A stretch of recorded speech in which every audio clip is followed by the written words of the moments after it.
My name is Alex, and I have always been drawn to the wilderness, seeking solace in places where few have ventured. Patagonia, with its rugged beauty and remote trails, was the perfect escape from the monotony of everyday life. The small village at the edge of the wilderness was quaint, with cobblestone streets and rustic charm. It was here that I first heard whispers of the abandoned trail. The locals were friendly enough, but their demeanor changed when I mentioned my desire to explore the less traveled paths. An old man warned me in hushed tones. "Stay away from the old trail. It's cursed," he said, his eyes heavy from the weight of many untold stories. Curiosity piqued, I pressed him for details, but he refused to elaborate. The bartender at the local pub was equally cryptic, muttering something about disappearances and ancient spirits. I shrugged off their warnings. Superstition and fear of the unknown often clouded the minds of those who never dared to explore. The next morning, with my backpack secured and a map in hand, I set off. The trailhead was hidden behind dense foliage, almost as if nature itself wanted to keep it secret. A weathered sign, its text barely legible, stood as a silent guardian. The language was unfamiliar, its characters worn by time and weather. The air grew cooler as I ventured deeper into the forest. Sunlight filtered through the canopy, casting dappled shadows on the ground. The path was overgrown with roots and vines intertwining, creating an almost mystical atmosphere. I felt a sense of awe mixed with a tinge of apprehension. As the day wore on, I encountered strange carvings on the rocks and trees, symbols that seemed to tell a story, though their meaning was lost to me. They depicted figures and scenes that sent a chill down my spine. A group of people standing in a circle, a lone figure kneeling before them, the outline of what looked like an altar. Nightfall came quickly, and I set up camp near a small clearing. The fire crackled, casting long shadows that danced among the trees. I couldn't shake the feeling of being watched, but exhaustion soon overcame my unease. I drifted off to sleep, the whispers of the forest lulling me into a restless slumber.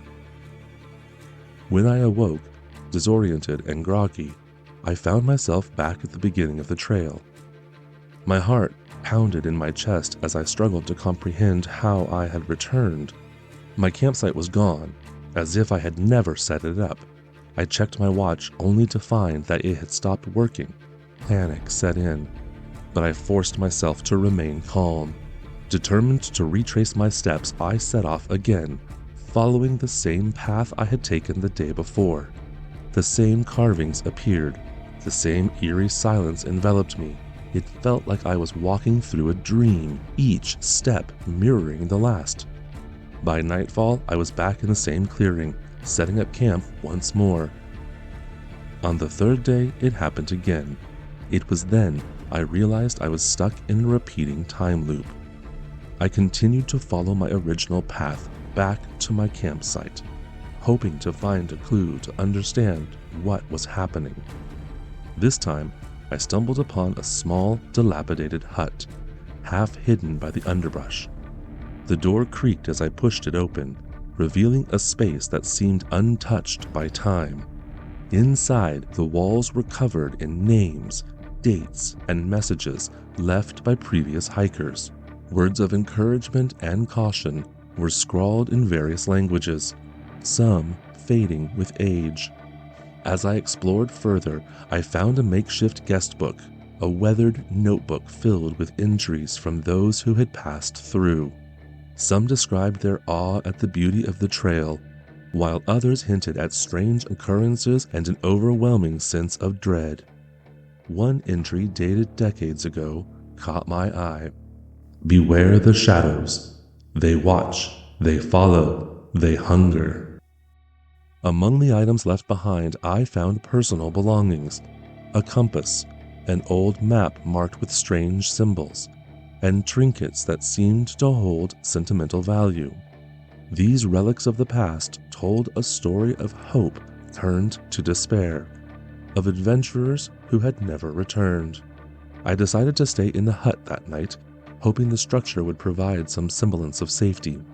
As I lay on the creaky wooden floor, the words in the guest book echoed in my mind, "Beware the shadows." I drifted into an uneasy sleep, haunted by the messages and the thought of those who had come before me. Morning brought no relief. I found myself once again at the trailhead, the cycle repeating. Desperation clawed at my mind as I contemplated my reality. I was trapped in a time loop. I tried leaving markers, changing my route, anything to break free, but each attempt led me back to the same spot. Days turned into a blur of fear and confusion. I continued to stay in the hut each night, searching for clues and poring over the entries of the guest book. Each message seemed more urgent, more desperate. I knew I had to find a way out before I lost my sanity entirely. The cycle continued, and with each repetition, the forest grew darker, the atmosphere more oppressive. The sense of being watched intensified, and I started to catch glimpses of movement out of the corner of my eye. The shadowy figures I had read about in the guest book were no longer just a warning. They were becoming a reality. One evening, as I sat by the fire in the hut, I noticed the shadows around me growing longer, darker. The firelight flickered, casting eerie shapes on the walls. I felt a chill run down my spine as the shadows began to move, not in response to the flames, but with a life of their own. The first time I saw one clearly, it was a fleeting glance. A humanoid figure, featureless and dark, blending seamlessly into the forest's natural shadows. It stood at the edge of the clearing, watching me. My heart raced as I tried to convince myself it was just a trick of the light, but deep down I knew better. As the days wore on, the shadow figures became more distinct. They were always just at the edge of my vision, moving silently through the trees. Their presence was unsettling, a constant reminder that I was never alone. They seemed to be toying with me, waiting for the right moment to strike. Their appearance was unsettling. They lacked any definitive form, their edges constantly shifting and blurring as if they were made of the darkest smoke. Their eyes, if they had any, were voids of nothingness, absorbing the light around them. Being in their presence felt like being submerged in icy water. It was suffocating and paralyzing. One particularly dark night, as I lay in the hut, I felt an overwhelming sense of dread. The shadows pressed in around the structure, their whispering voices growing louder. The temperature dropped and my breath fogged the air. I could hear their footsteps, soft and deliberate, circling the hut. I bolted upright, grabbing the old map and compass from my pack. I decided to follow the markings on the map, hoping they would lead me to a way out or at least provide some answers. As I stepped outside, the shadows melted back into the forest, watching but not interfering. I navigated by the light of my flashlight, the beam cutting through the darkness. The forest was unnaturally quiet, the only sounds being my own footsteps and the rapid beating of my heart. The markings on the map led me deeper into the woods, to a place I had not seen before. There, I found a circle of stones, ancient and covered in moss. In the center was a small, worn statue of a figure kneeling, much like the carvings I had seen earlier. As I examined the structure, I heard the whispers grow louder. The shadows began to gather around the circle, their forms more defined than ever. They seemed to be drawn to the statue, their whispers turning into a chorus of unintelligible murmurs. I felt an intense pressure in my head, as if the shadows were trying to communicate with me. Images flashed in my mind, visions of the past, of hikers standing before the statue, making offerings and then being consumed by the darkness. I realized that this place was the heart of the trail's curse, the source of the looping nightmare. The shadows closed in, their forms merging into a single looming presence. The ground trembled and the air grew colder. I knew I had to act quickly. I took out the items I had collected and placed them around the statue, hoping to appease the spirits. The whispers reached a fever pitch, and the shadows seemed to hesitate. I recited the words from the guest book, a desperate plea for release. The shadows writhed and twisted, their forms flickering like flames in the wind. The pressure in my head grew unbearable, and I fell to my knees, clutching the statue. With a final, desperate effort, I made a small cut on the tip of my finger and let my blood drip onto the statue. The shadows recoiled, their whispers turning into screams. The ground shook violently, and the air was filled with a blinding light. The shadows disintegrated, their forms dissolving into the darkness. I collapsed, exhausted and disoriented. The light faded, and the forest returned to its eerie silence. The statue now glowed faintly, its surface warm to the touch. I knew I had done something, but whether it was enough to break the curse, I couldn't be sure. I stood up, shaky and disoriented, and looked around the clearing. The shadows that had tormented me were gone, leaving behind an unsettling calm. The forest seemed to hold its breath. As I tried to make sense of what had happened, the ground beneath the statue began to tremble. The earth split open, revealing a hidden passage that descended into darkness. A faint, otherworldly glow emanated from the depths, beckoning me. I took a deep breath and began my descent, guided by the eerie light. The walls of the tunnel were covered in carvings, the same strange symbols I had seen throughout the forest. They seemed to pulse with energy, growing brighter as I ventured deeper. The tunnel opened into a vast underground chamber, dominated by a colossal stone altar.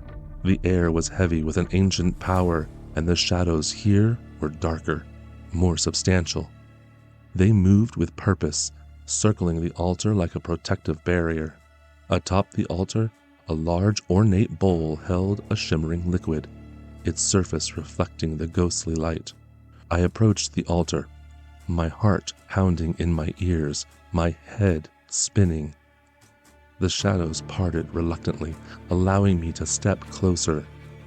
The symbols on the altar glowed faintly, pulsing in rhythm with my heartbeat.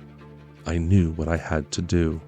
I took out the map, compass, and other items I had collected from the hut and placed them beside the bowl. Following the instructions from the messages in the hut, I recited the incantations I had memorized, hoping my pronunciation was close enough to be understood by the spirits. The shadows grew agitated, swirling faster around me. The ground trembled and the air crackled with energy. As I finished the incantation, I took my knife and made a deep cut on the side of my finger, letting the blood drip into the bowl. The liquid within began to bubble and hiss, emanating a blinding light that filled the chamber. The shadows screamed, their forms disintegrating under the intense light. The carvings on the walls glowed brighter, the symbols seemingly coming to life. The cave shook violently and I was forced to my knees, clutching the altar for support. Suddenly, the light intensified to an unbearable level, and I had to close my eyes against its brilliance. The screams of the shadow reached a crescendo, and then, as quickly as it had started, everything went silent. I opened my eyes to find the chamber bathed in an eerie calm. The shadows were gone, the carvings now dark and inert. The bowl on the altar was empty, its liquid evaporated. I felt a strange sense of relief, as if a great weight had been lifted. The ground beneath the altar began to tremble again, but this time I was lifted upwards, emerging back into the clearing. The statue stood silent and still, its glow fading into the dawn. The oppressive feeling that had lingered over the trail since my arrival seemed to have lifted, replaced by an uneasy calm. I made my way back to the hut, the trail eerily quiet. Inside, I found the guest book open to the last page where I had left it. New words had appeared, written in the same hurried scrawl as the previous entries. The final offering has been made. You are free, but the price is your own soul's unrest. A chill ran down my spine. I closed the book and packed my belongings, determined to leave the trail behind for good. As I stepped outside, I saw the first light of dawn breaking through the trees. The path ahead was clear, no longer twisting or shrouded in shadows. I began my journey back to the village, the weight of the guest book's words heavy on my mind. The forest was still, almost peaceful, but I couldn't shake the feeling of being watched. I quickened my pace, eager to reach the safety of the village. As I walked, the air grew warmer and the oppressive atmosphere dissipated. Birds began to sing and the forest came alive with the sounds of morning. It felt as if the trail was releasing its grip on me, allowing me to leave its haunted path. I finally emerged from the forest, the village in sight. The relief was overwhelming. I had survived, but I knew the experience had changed me. The trail had left its mark, and I would carry the memories of those lost souls with me forever. The villagers greeted me with a mix of surprise and relief. The old man who had warned me looked at me with a knowing gaze. He nodded as if acknowledging my ordeal, and led me to the local pub where a warm meal and a place to rest awaited. Over the next few days, I tried to piece together the fragments of my experience. The memories were disjointed, surreal, as if they belonged to someone else. The guest book's final words echoed in my mind. The final offering has been made. You are free, but the price is your own soul's unrest. A reminder of the price I had paid for my freedom. I decided to leave the village and return home, but I couldn't bring myself to abandon the guest book. It was a testament to the haunted path and the souls it had claimed. As I boarded the bus that would take me away from Patagonia, I looked back one last time, the forest a distant, dark line on the horizon. Though I had escaped, a part of me would always remain on that trail, forever wandering the shadows of the abandoned path. The spirits of the lost hikers had guided me, given me the knowledge to break free, but their sacrifice meant I would never be the same.